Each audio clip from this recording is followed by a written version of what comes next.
You're watching Weddings with Zita, the show where you'll be inspired by the experts.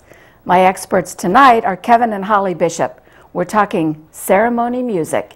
Canon in D, anyone? Welcome to Weddings with Zita.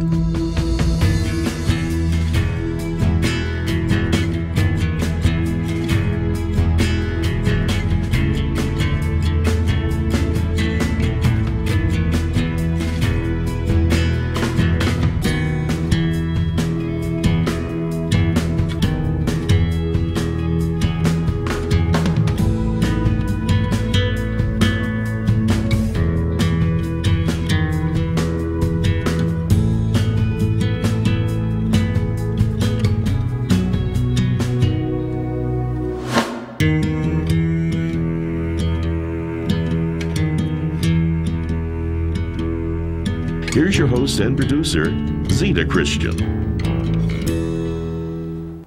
Hi everyone, thanks for coming back. When you're planning a wedding, you have the dress, you have the venue, you have flowers, there's so many things to consider. And at some point down the line, you are going to have to look at the ceremony music. My guests tonight are going to shed a lot of light on that very, very important topic. They're my friends Kevin and Holly Bishop. Thank you both for being on the show tonight. Thank you for having us. I remember, Kevin, the day that we met, we were both doing a wedding out at the Wadsworth Mansion, set up in a garden outside, absolutely gorgeous. Gorgeous venue and a beautiful chuppah all decorated with flowers. We were ready to go and rain clouds came in like a train and just poured. I remember we grabbing everything and running into that little shed. It was well over 20 minutes that we just, stayed there just to make sure we were dry. And I got to know a lot about you, about Golden Scroll Soloists, about ceremony music. I mean, we had some good conversation, and finally now it's coming full circle, and now you and Holly are here on the show so we can talk about it more formally and share some information with our guests. So I do want to let you know a little bit about Kevin and Holly. Kevin, from what I discovered on my research, you made your recital debut at Carnegie Hall in New York City, and you were featured on the New York's Finest series at Lincoln Center. That's pretty high praise. And Holly, double bachelor in music degrees in bass performance and music education, teaching elementary and middle school music in Middlebury, Connecticut. Yeah. What schools? I teach at Memorial Middle School, Longmeadow Elementary School, and Middlebury Elementary School. Wonderful, wonderful. Yeah, the students are going to be so proud of you. Yeah.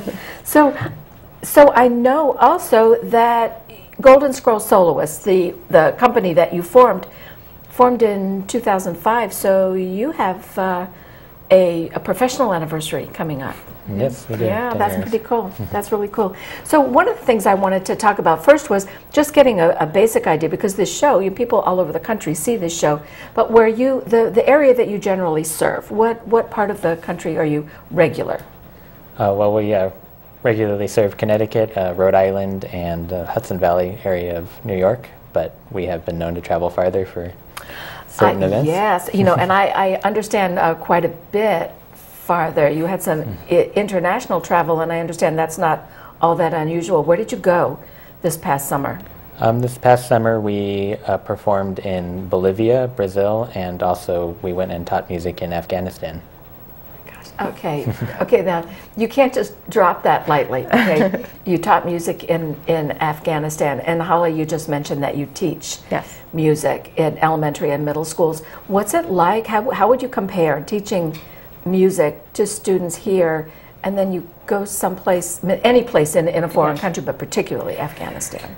The wonderful thing about music is it's a universal language. Yeah. I didn't speak Dari very well, which is the Afghan language, but I can read music, and so together the students and I were able to play, and it's a wonderful experience. The students in both Bolivia and Afghanistan were wonderful, and they're a lot like the students here. They just want to learn music and they want to play, and they're really excited to learn, so it was a wonderful experience. It is a universal language. Yes. How did it come about that you would do this kind of international travel?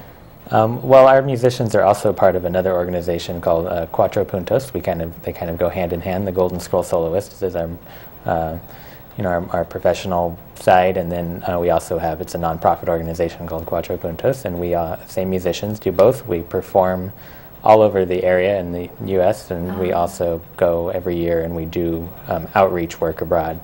And what great work. Wow. That's, congratulations. Thank you. And I'm very glad. I mean, I'm happy for the rest of the world that you do something like this. As I mentioned, you know, where you are a husband and wife, and how long have you been married? I've been married 4 years. Wonderful. Well, you're still newlyweds. You're still newlyweds. But I wonder, though, in terms of helping couples, when couples are planning a wedding and they're thinking about the ceremony music, when they come to you, does it help at all, the fact that you are a husband and wife? Yeah, yes, absolutely. I would think it would. Yeah, we're able to communicate with each other. You know, one of us is usually at each wedding, so we know everything about the brides and everything about the situation. And we're able to work together really well.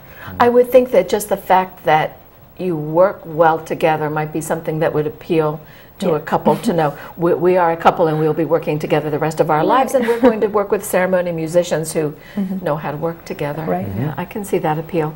So let's talk about the instruments that you would, through Golden Scroll Soloists, the instruments that you would be able to offer to a couple who want live music for their ceremony.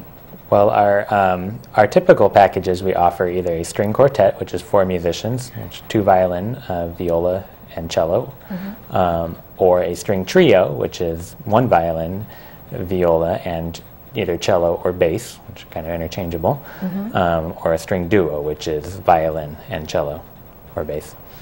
And in addition, though, we often we have a pianist that works with us, and we also have a flute player who works with us. So, you know, if a couple is looking to venture beyond the usual string groups, we do have those that we offer also. So you are adaptable, and you can work with the couple. That's good to know. Because I think there are a lot of weddings, but really there are no two alike. So they are, and they would want something, I'm sure, that is specific to them. One of the things that I wanted to talk with you about, because I know nothing about classical music. I mean, next to less than nothing. But I know that there's a difference. I feel the difference as an officiant when I'm performing, you know, a wedding ceremony.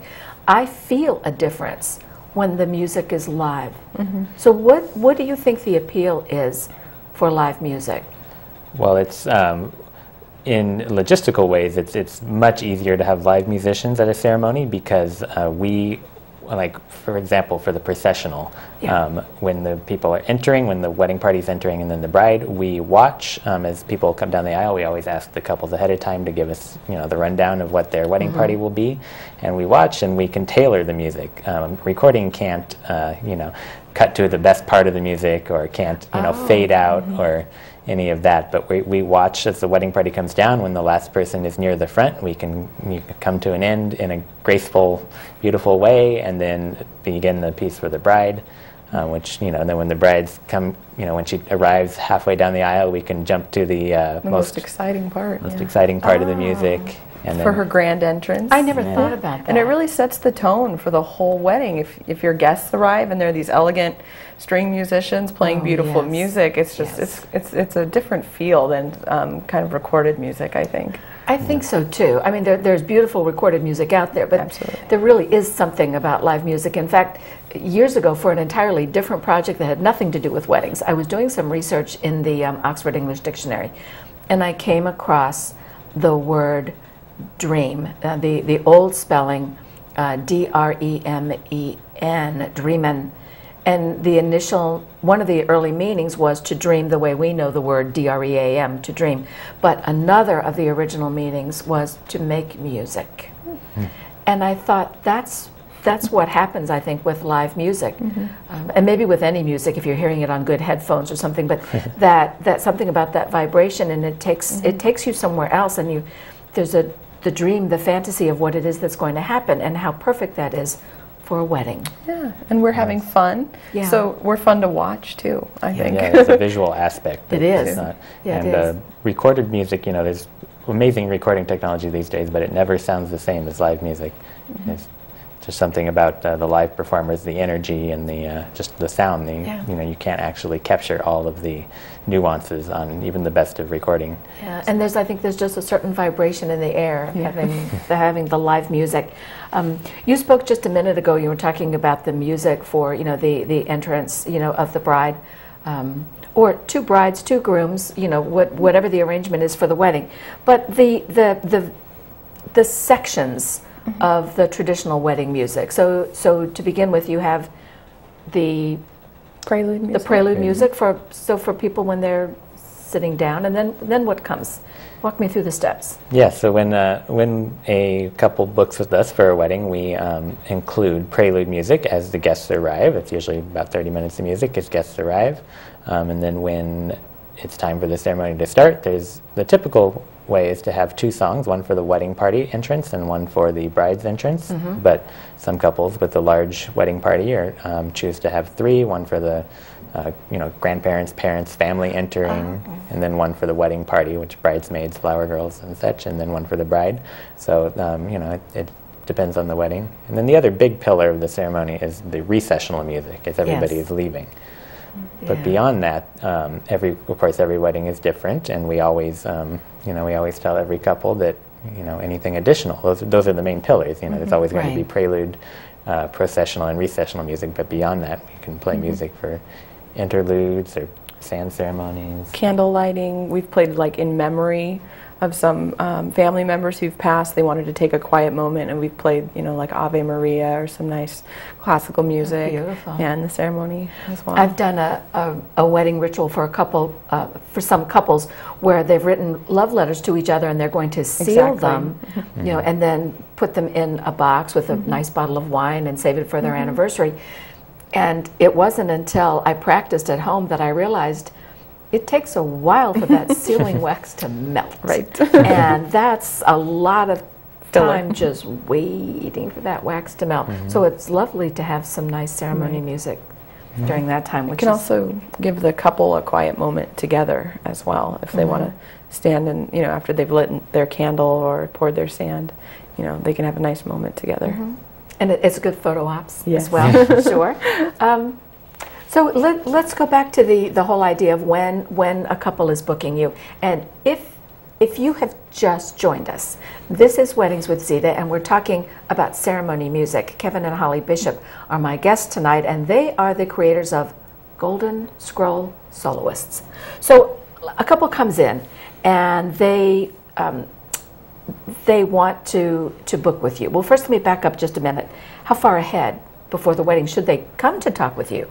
Well, we don't have any limit about how far ahead, but we never take on more work than we can handle. We're about quality, not quantity. So weekends in spring, summer, and fall tend to book up a year in advance. Oh yes. First Friday, Saturday, Sunday.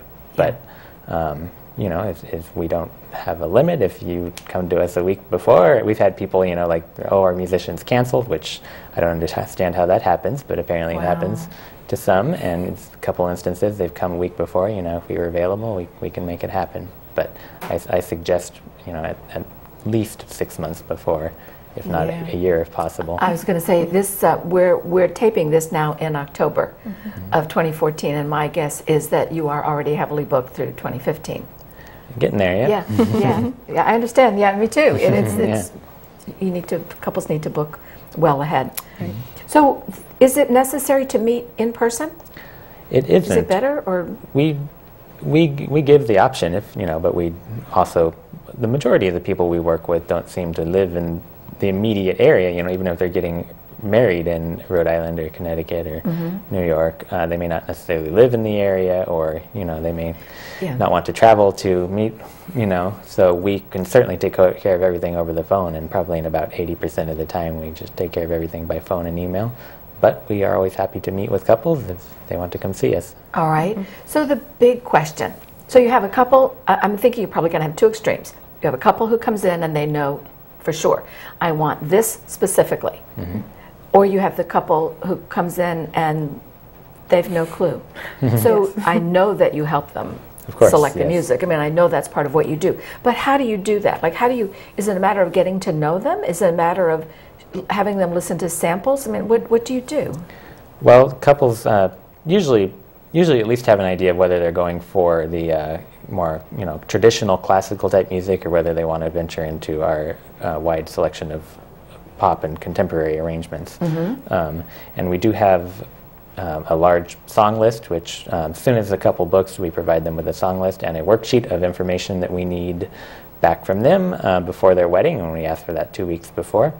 And we do have the majority of our music recorded, so they can listen and see what they like. And I'm always there and always happy to provide suggestions.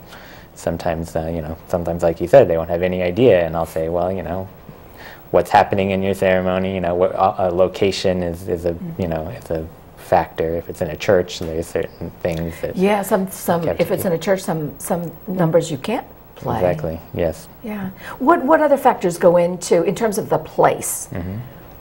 I would think maybe if it's outside or inside, or size, or weather. I mean, I worked a wedding not too long ago. It was live music, and it was beastly hot, and the musicians could not. They said it would be dangerous for their instruments to play in the heat, and it was intense. So, what kind of factors go in terms of the place? As far as our only weather restrictions are we can't be rained on. Okay, fair enough. We played some hot weddings, and we make it. We try to make it work. We make it of work. Course. Yep. But as far as the ensemble size, outdoors you definitely need a string quartet trio. Also, the size of your guest list is a big factor. If you're going to have 25 people, you can get away with a duo.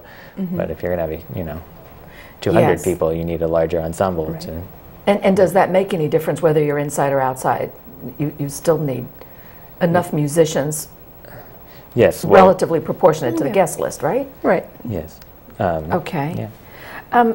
Have you also provided the music for ceremonies like on the beach, where then you're dealing with sand, you're dealing with the sounds of wind and the sea? Well, how does that work? When we try to position ourselves as close to the guests as we can, and fortunately our instruments do carry well, so even the back row of the guests will hear us.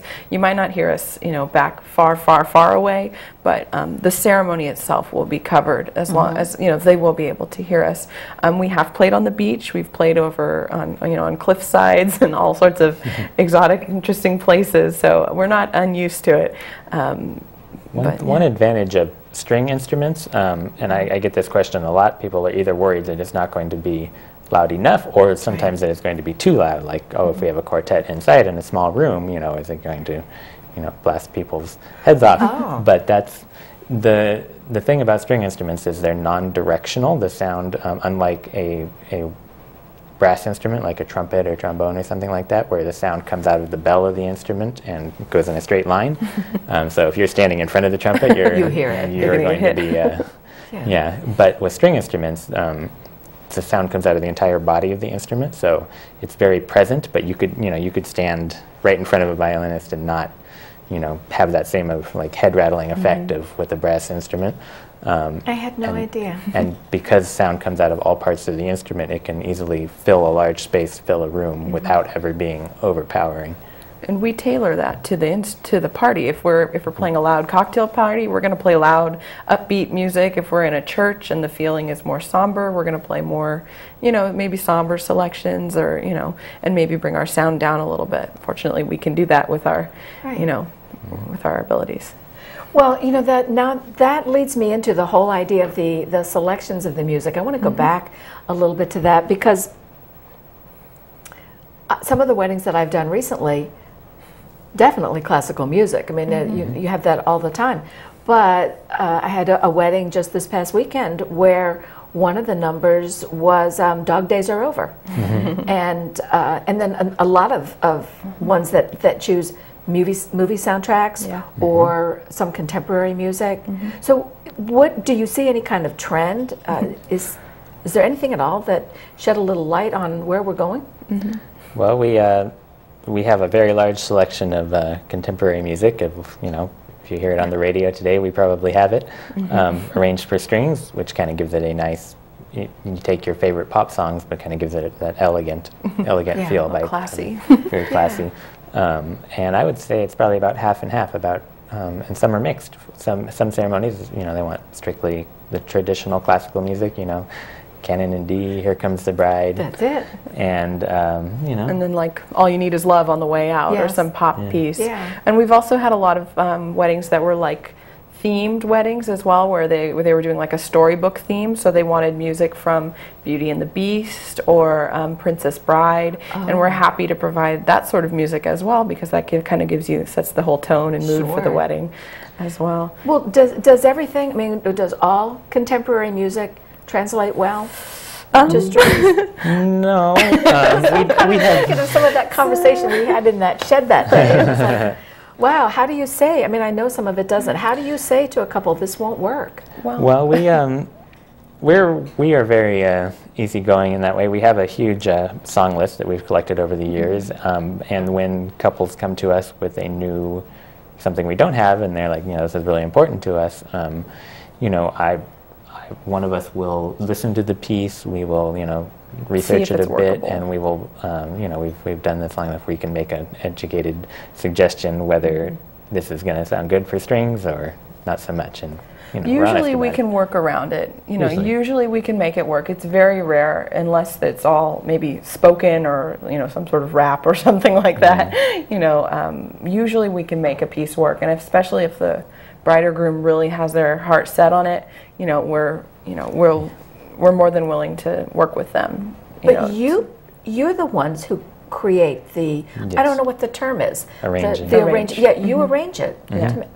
Wow. That way it'll fit our group as well. So if 3 musicians are there, it'll sound great for 3 musicians. If 4 musicians are there, it'll sound great for 4 musicians. And that also makes our music very unique, and that we're the only ones playing it. Yes. This is a public access show, so we can't get into pricing. But I would like to ask, in terms of when a couple books, I'm making an assumption, tell me if I'm right, does a couple book based on the number of musicians and the amount of time, or is that how it works? Yes. The 2 most typical packages that we have are either the ceremony only, which is the prelude music and all the music for the ceremony, like we spoke about earlier. Right. And also, the most common thing is that they'll book us for the ceremony and the cocktail hour. So of course. We offer a very, very good deal that if you're going to have us for the ceremony, have us stick around for the cocktail hour, and we'll play while your guests are conversing. Because then you've got a couple off getting photographs, Right. and nice to have music. Makes the digestion better. Yeah, for sure.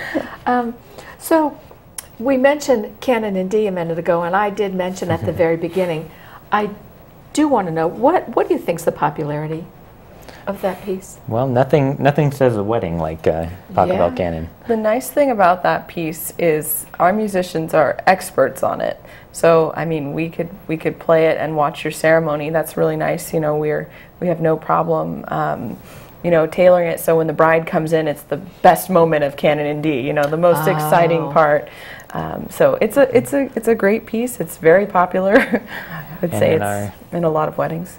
In our in our time and culture here, hearing that piece kind of signifies a coming of a bride. So, and a lot of couples like that your guests will know as soon as we start playing that song. They know it so well that they know the bride is coming, and that's very There nice. is something about the tradition and how music creates part of the tradition for the wedding.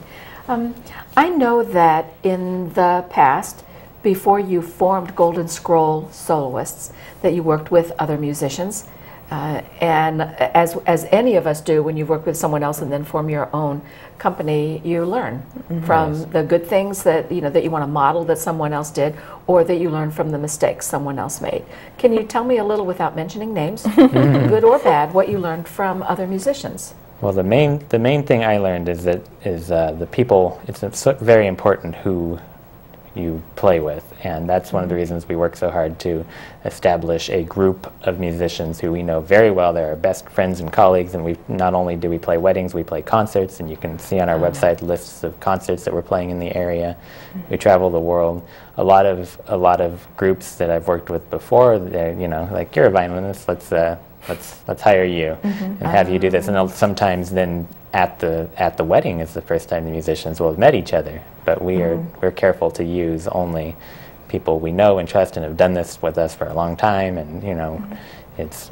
And playing a wedding is very different than playing just a concert piece. You know, a musician who plays a wedding has to be able to sit down and kind of adapt and, you know, watch the ceremony and watch what's happening. And so we're very careful to only select people who are really good at that and who we've worked with and who sound, you know, fabulous, so that every wedding is a great experience for everybody listening and everybody involved. When you're talking about the couples you work with, and the assumption that that they're making the assumption that all of the musicians, it's going to be seamless, that you guys are going to be the total professional. So from your perspective, looking at potential couples, who's your ideal couple? Like who do you want to work with the most? Well, what works out best when couples trust us, and that we know we've done this for a long time and we know what we're doing. I've found that couples who micromanage everything about their wedding, we are happy to play the music you want and all that, but couples that it has to be 43 seconds long, and and when we are 7 feet away you have to change songs. It can actually get in the way. So the ideal couple, that communicates what they would like, and then just trusts that we know what we're doing and we're going to do our job and make it as beautiful as it can be. I think that's part of the reason why you hire professionals. That's right. That's what it's all about. So simple question: what do you wear when you? Is there like a uniform? Like when I'm officiating, we have only a minute left, so a quick answer. We wear classy black. We don't want to classy black. I do too. Yeah, that always works. So, I'm going to say thank you very much for both of you. I'd love to have you on again sometime just to talk about your work as musicians, not so much as in the ceremony work. So, this is Kevin and Holly Bishop, founders of Golden Scroll Soloists. They play all over New England, and through their nonprofit organization, they're also all over the world, bringing music to students and to couples planning their wedding. So I'm going to thank them very much for being here tonight. I also want to thank my crew, thank you in the viewing audience, and I love to close with that little tidbit from that song, and I can't remember, I'm losing the title of it right now, you guys could help me, but it's something about love makes the world go round. So get out there and make the world go round, and join us again next time. Thank you. Are you planning a wedding or renewing your vows? Let today's leading wedding vendors inspire and guide you. To learn about upcoming guests and join the discussion, like us on Facebook, Zita TV. Weddings with Zita is a program of Moon River Rituals. For more information, visit zitatv.com.